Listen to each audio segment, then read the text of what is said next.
The first modern airliner was introduced in 1933, but the popularity of air travel didn't really take off until the 1960s and 70s. The number of people flying long-haul globally has increased to more than 3 billion each year, but the size of the seats inside some long-haul aircraft hasn't changed for 50 years. 17-inch seats are commonplace in some aircraft. In fact, some are as narrow as 16 inches. It's not good enough for modern-day comfort and personal space. Now Airbus is calling on the rest of the industry to adopt modern standards. The call comes after the aircraft manufacturer commissioned independent research which showed that passenger sleep quality was improved by up to 50% in 18-inch seats compared to 17 inches. So the 17-inch seat is what we call the crusher seat. It's the seat that prevents you from movement. It prevents you from getting comfortable during that flight.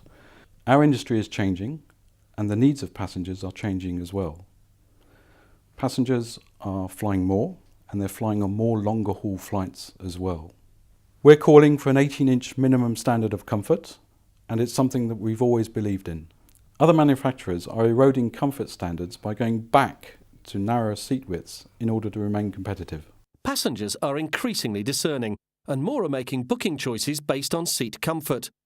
New research into long-haul economy passengers across international airports revealed that seat comfort is now the most important criteria when booking long-distance flights in economy, even over the schedule of the flight. But an extra inch or two would be helpful to make it a little more comfortable. I look for an airplane company that provides bigger seats. It's quite expensive if you want to upgrade for more room.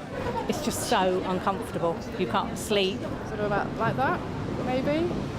So, I mean, it's just enough for me to sort of wedge myself in, and that is it, you are wedged in. Where you get to your destination and you don't feel refreshed whatsoever. Critics claim that airlines have refused to take into account the increase in modern requirements for personal space and comfort. Other industries have adapted the size and width of their seats to take into account the growing population and demands for improved comfort.